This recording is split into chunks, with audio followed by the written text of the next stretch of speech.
Hey, what's up, everybody? Dan Engerer here, and I have some very exciting news to share with you today. And that is that myself and my Moon Patriots, we are now in charge of the moon. You know that big white sphere that just rises every night like clockwork? Well, we are now in charge of that. We've set up a moon state, right? AKA government.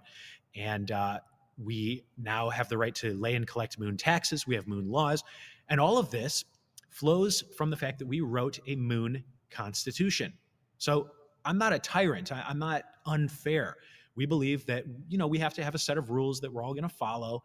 But nonetheless, basically we had this very official ceremony where we all kind of, pointed up at that moon up there and, a bald eagle shed a tear of joy, and we all drafted the moon constitution, and everybody in the future has to follow that because we said that it's ours.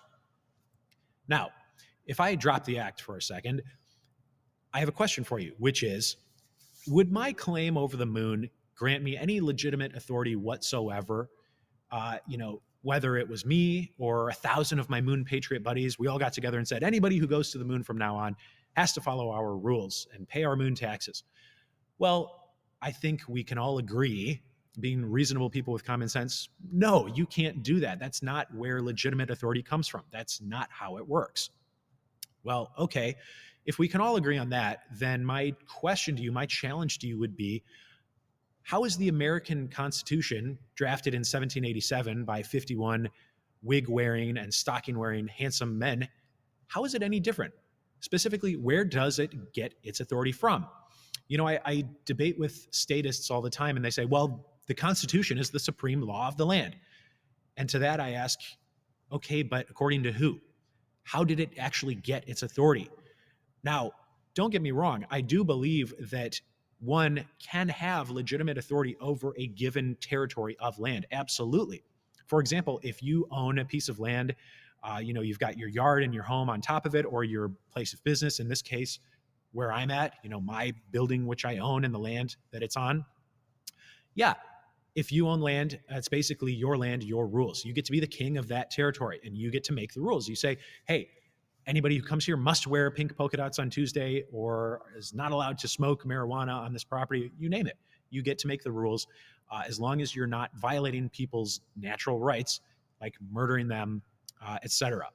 And look, this is nothing outlandish. This is all very, reasonable and intuitive. I think we can all agree.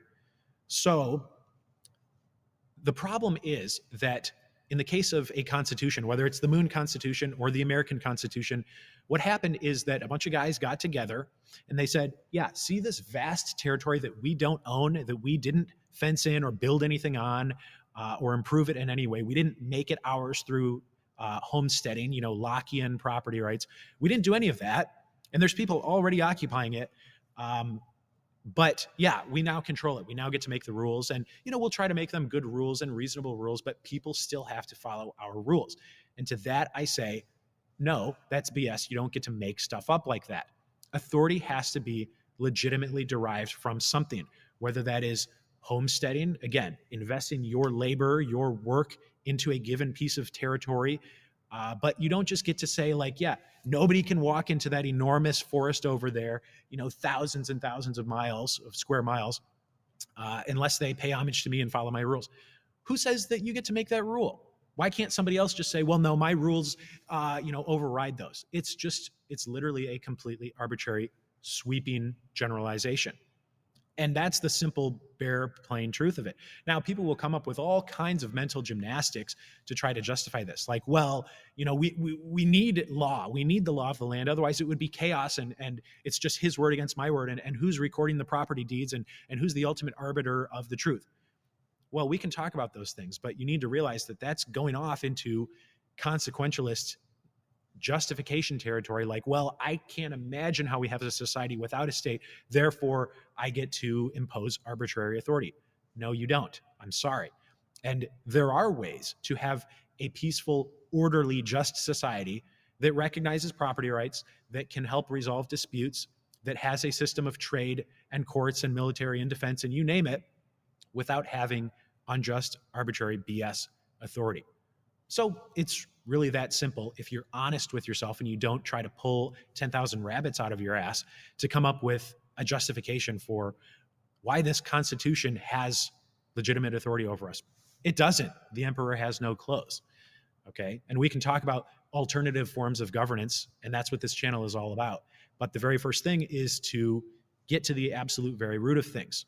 And when people say, well, it all boils down to the Constitution, that was the original legitimate founding document, I say, according to who? From where does such authority spring forth?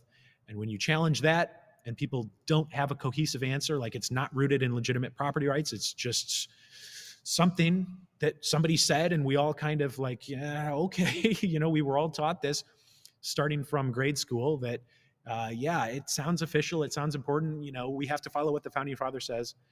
I would say, why? Why do we have to follow made up rules? Let's follow rules that actually have their grounding in self-evident truths, natural law, like property rights, like people own themselves, they can own physical property, they own the effects of their actions. And let's work from an actual solid foundation like that instead of just made up declarations. You don't get to just declare something and then impose conquest on everybody. It just doesn't work like that.